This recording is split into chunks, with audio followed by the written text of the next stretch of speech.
አምራን ዳግም የወይዘሮ ዝናሽ ልጅ እንደሆነ ደረሰችበት። አምራን ዳግም የወይዘሮ ዝናሽ ልጅ እንደሆነ የደረሰችበት ዳግም ቢሮ ውስጥ ሆኖ ከአባቱ ጋር ስልክ እያወራ ነበር። አባቱ ደውሎለት እመጣለሁ፣ እኔ መምጣቴ አይቀርም፣ አንተ ናፍቀኸኛል እያለው ነው። ዳግም ደግሞ እባክህን ተወኝ፣ ወይዘሮ ዝናሽ ባለትዳር ናት። ወይዘሮ ዝናሽ የኔ እናት እንደሆነች ከዚህ ቤተሰብ ማንም አያውቅም። ተዋት፣ ህይወቷን ትኖሩበት። አባቴ እባክህን ተወኝ፣ እኔ የወይዘሮ ዝናሽ ልጅ እንደሆንኩ ከዚህ ቤተሰብ የሚያውቅ ስለሌለ ቤታቸው ወይም ደግሞ የእናቴ ትዳር ይበጠበጣል እያለ ሲያወራ ከአምራን ጆሮ ገብቷል። አምራን አሁን ትልቅ መሳሪያ ይዛለች። ወይዘሮ ዝናሽን ከፍ ዝቅ አድርጋ የምታስፈራራበትና የምትገዛበት። ያው ወይዘሮ ዝናሽና አምራን ፉክክር ገብተው እንደነበር ሁላችንም የምናውቀው ነው። ወይዘሮ ዝናሽ ልጅን አታገቢም በጭራሽ አሳይሻለሁ ብላት ነበር። አምራንም እኔ ያንቺን ልጅ እንደማላገባ ደግሞ አሳይሻለሁ፣ ማን እንደሚያሸንፍም እንተያያለን ተባብለው ነበር የተለያዩት። ወይዘሮ ዝናሽ ኑሐሚንን ከናሆም ለማቀራረብ ወይም ደግሞ ኑሐሚን የናሆም ሚስት እንድትሆን ፈልጋ ነበር። ያው የናቁት መልሶ ያነሱት ነው የሚባለው። ብቻ የናቁት ያርጋል ላቁት ነው ምናምን ነገር ብቻ እንደዚህ የሚባል ተረት አለ። ለማንኛውም መጀመሪያ አቶ ለይኩን እችን ልጅ አግባ፣ እች ልጅ ናት ጥሩ ምናምን እያለ በጣም ብዙ ዋጋ ከፍሎ ነበር። ወይዘሮ ዝናሽ ግን ኑሐሚን ወፍ ዘራሽ፣ ኑሐሚን ድሃ፣ የድሃ ልጅ ይሸጠር፣ ብቻ ምንም አትለው ነገር ነበረ። ያም ሆነ ይህ ያ ሁሉ አልፎ ዛሬ ከአምራን ጋር ፉክክር ስለገጠመች ኑሐሚንን ጠርታ እባክሽን የልጄ ሚስት የምትሆኚ አንቺ ነሽ፣ ከአንቺ የተሻለ ማንም አይገኝም ስትል ብትለምናትም ኑሐሚን ውስጧ እየወደደና ውስጧ እንደምትወደው እያወቀች አልፈልግም፣ አሁን እኮ ናሆም የሚወዳት የሚያፈቅራትና ለማግባት የተዘጋጀላት ልጅ አለች፣ የልጅ አባትም ሊሆን ነው፣ ስለዚህ በዚህ ህይወት አልገባም ብላ እምቢ ትላታለች። ወይዘሮ ዝናሽ አማራጯን እንደቀጠለች ነበር። አቶ ለይኩንን አምራንን ከሚያገባ ይልቅ ኑሐሚንን ያግባ፣ ኑሐሚን ለሱ ሚስት ብትሆን መልካም ነው ስትለው አቶ ለይኩን ጅብ ከሄደ ውሻ ጮኸ የሚባለው ያንቺ ቢጤ ነው። እኔ ብዙ ጊዜ በጣም ለምኜሽ ነበር፣ አሁን ግን ከዚች ልጅ ሙጭጭ ብሏል። ይችን ልጅ ሊለቅ አልቻለም። ምንም ብትይው አሁን ናሆም ይህንን ነገር አይተውም፣ ስለዚህ ምንም ብትይ አይቀይርልሽም እያላት እየተጨቃጨቁ እያለ ነበር። እንግዲህ ናሆም አምራንን አገባኋት በማዘጋጃ ቤት ተጋብተናል ብሎ ቀለበቱን ያሳያቸዋል። ቀለበቱን ሲያዩ አበዱ። ወይዘሮ ዝናሽ ናሆምን በጥፊ መታችው። አንተ እሷን አግብተህ የምትቀመጥ ከሆነ አይደለም ከድርጅቱ አይደለም አክሲዮን ከቤታችን ውልቅ ብለህ ውጣ፣ ከእሷ ጋር መኖር ትችላለህ በውጭ፣ እኔ ግን ልጅ አይደለህም። ዳግምን ደግሞ በአንተ አፍ በጭራሽ የምታነሳው ልጅ አይደለም፣ ዳግም የተናገረው ነገር እውነት ነው ብላ ተነስታ ትሄዳለች። ናሆም እዚህ ላይ በጣም ተናዷል። እናቴ የኔን ጥላቻ ነው እያሳየችኝ ያለችው፣ የምወዳትንና የማፈቅራትን ልጅ አግብቼ መኖሬ ምንድን ነው ኃጢአቱ ቢልም አቶ ለይኩን እያደረክ ያለው ነገር በጣም ከባድ ነው፣ ለእኔ እንኳን አላማከርከኝም፣ ስለዚህ ለብቻህ ነው ያደረግከው፣ እኔ ምንም ልልህ አልችልም ብሎ ብዙ መልስ አልሰጠውም። በሌላ በኩል ኤሚ ክላስ ውስጥ ተዘግቶባታል። የት አድራ እንደመጣች ስለማይታወቅ አቶ ለይኩን ተናዶም ስለነበረ ከባለቤቱ ከወይዘሮ ዝናሽ ጋር እራታቸውን ሊበሉ ሁለቱ ብቻ ተቀምጠዋል። ናሆም የለም፣ ኤሚ የለችም፣ ማንም የለም ከቤት። ድሮ ቤተሰቡ አንድ ላይ ሆኖ ነበር እራትም ምሳም ቁርስም የሚበሉት። አሁን ግን ሁሉም በየፊናው ተሰማርቷል። ኤሚ እንኳን ከዛ ቤት ምንም ነገር እየተገኘች አይደለችም። እናም ኤሚ ከኤርሚያስ ጋር አድራ ክብረ ንጽህናዋን አስረክባ ወደ ቤት ስትመለስ አቶ ለይኩን ተናዶ ስለነበር የት ነበርሽ ብሎ አንድ ጊዜ በጥፊ ካላተማት በኋላ ክላስ ውስጥ አስገብቶ ቆልፎባታል። እኔ ካልከፈትኩ ይህን ክላስ ማንም እንዳይከፍትላት ብሎ ተናዷል። እሷም መሄጃና መውጫ ስላጣች ለኤርሚያስ ትደውላለች። ኤርሚያስ ስትደውልለት ኡፍ ይች ልጅ ስልኬን አጨናነቀችው እኮ እያላት ነው ገና ከጀምሮ። እሷ ግን በር ተዘግቶባት ማንም ጋር ማውራት እንዳለባት ግራ ተጋብታለች። እናም ስልኩን አንስቶ ምን ሆነሽ ነው የኔ እስትንፋስ? የውሸት አቤት አምላኬ ሆይ። እሷም እባክህ እስትንፋሴ ትለኛለህ፣ በር ተዘግቶብኛል፣ አባዬ በሩን ዘግቶብኛል ትለዋለች። እና ምን ሊያደርግሽ? እንደውም በመስኮት ላይ ነው ሲላት የነበረው። ያው ለመጠቀም ስለሆነ የፈለገው በጭራሽ አይፈልጋትም። እንደውም ጭራሽ ሰው ያልደወለበትን ሰው ደውሎብኛል ብሎ ዘጋባት። አያችሁ ቤተሰብ፣ አንዳንድ ጊዜ እኔ እንጃ ብቻ ሰው ከባድ ነው። በነገራችን ላይ ጌታ ምስክሬ፣ የትኛው ትክክለኛ ሰው ነው ብላችሁ እንደምቀርቡም አይታወቅም። ያው እዚህ ላይ እሚ በጣም ስህተተኛ ናት። አንደኛ የወንድሟን ፍቅረኛ ይዞ እንደነበረ ታውቃለች። ሁለተኛ የሚ ፍቅረኛ እንደነበረም ታውቃለች።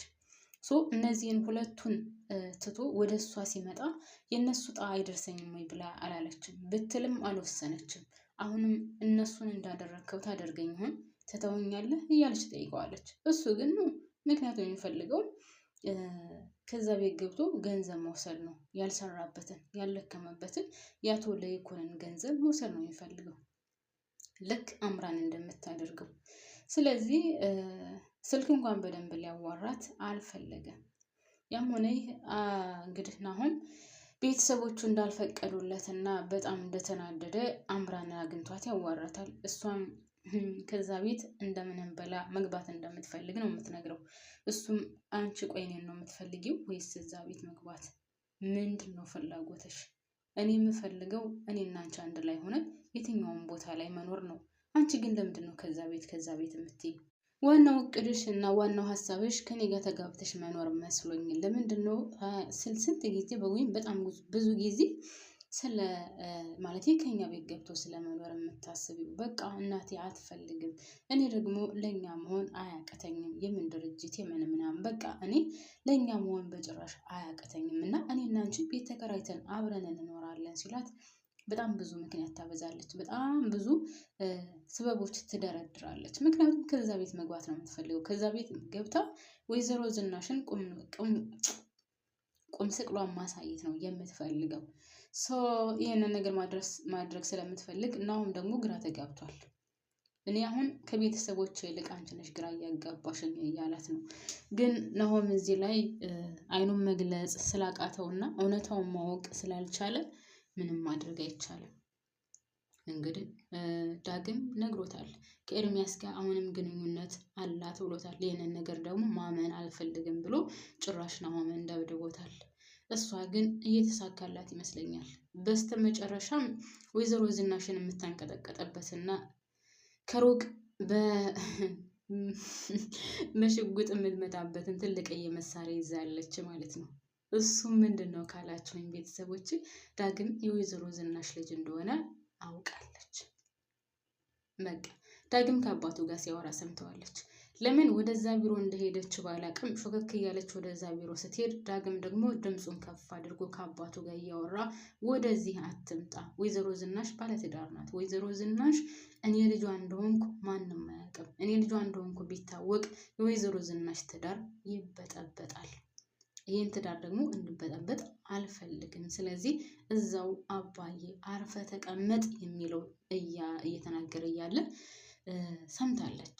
እና አያችሁ ፈጣሪ እኮ መልካም ነው፣ ለእኔ ቁሞልኛል እያለች ነበር። ይህንን ነገር ይዛ ደግሞ ቀጥ ብላ ወደ ወይዘሮ ዝናሽ ቤት ነበር የገባችው። ከወይዘሮ ዝናሽ ቤት ስትገባ በሩ የውጭ በር ክፍት ስለነበረ ያን ከፍታ ገብታ እንዴት ደስ ይላል!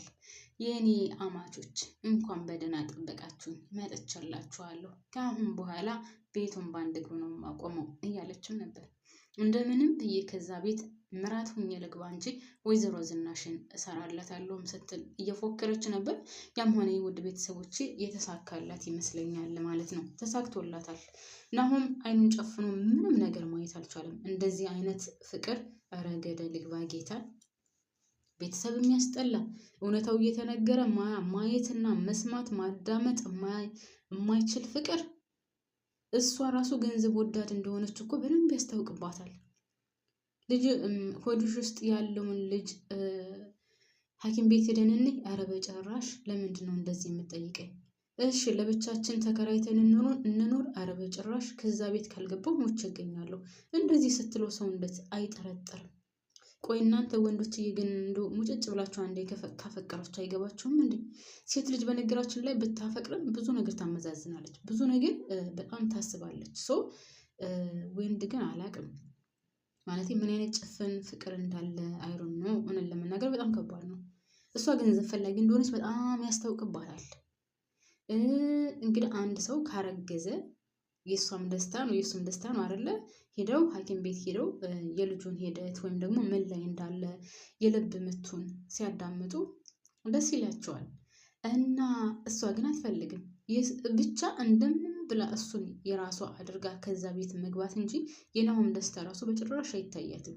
እሱ ተደሰተ፣ ከቤተሰቦቹ ጋር ተጣላ፣ ከዛ ቤት ተባረረ አልተባረረ ምንም ጣጣ አይሰጣትም። እንደምንም ብሎ አቶ ለይኩን ያን ድርጅት ቢሰጠውና እንደምንም ብላ ከዛ ቤት የምትገባበትን እንጂ ሌላው የቤተሰቡ መስቀልቀል መውጣት ጣጣ አይሰጣትም። ለማንኛውም ተሳክቶላታል። እንግዲህ ወይዘሮ ዝናሽ ምን ታደርግ ይሆን የሚለውን ወደፊት የምናየው ይሆናል። ያው ፉክክሩ ግን በአምራን አሸናፊነት ለጊዜው የሚሄድ ይመስለኛል። ምክንያቱም ይህንን ነገር አውቄያለሁ፣ እስኪ ከቤትሽ እንደምታባረሪኝ አይሻለሁ ትላታለች።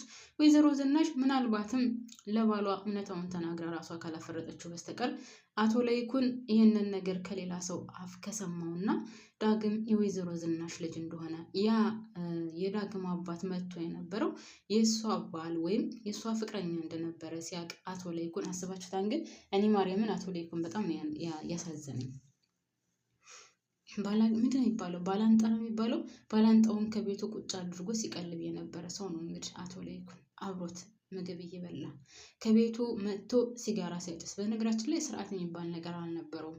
ያው በሱ መፍረድ አይቻልም። እወዳለሁ አፈቅራለሁ ብላ ነው አብሮ ኖረው የነበረው።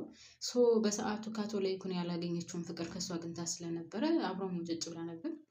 ያ የተከሰተው ነገር ይህን ይመስላል። እንግዲህ በሚቀጥለው ትልቅዬ ነገር ይፈጠራል ብዬ አስባለሁ። ለማንኛውም ውድ ቤተሰቦቼ አብራችሁን ስለቆያችሁ ከልብ ነው የማመሰግነው። አምራንዬም ከዛ ቤት ገብታለች። የወይዘሮ ዝናሽ ጉዷ የሚጋለጥ ይመስለኛል። እኔ እዚህ ላይ ያበቃለሁ። ባባይ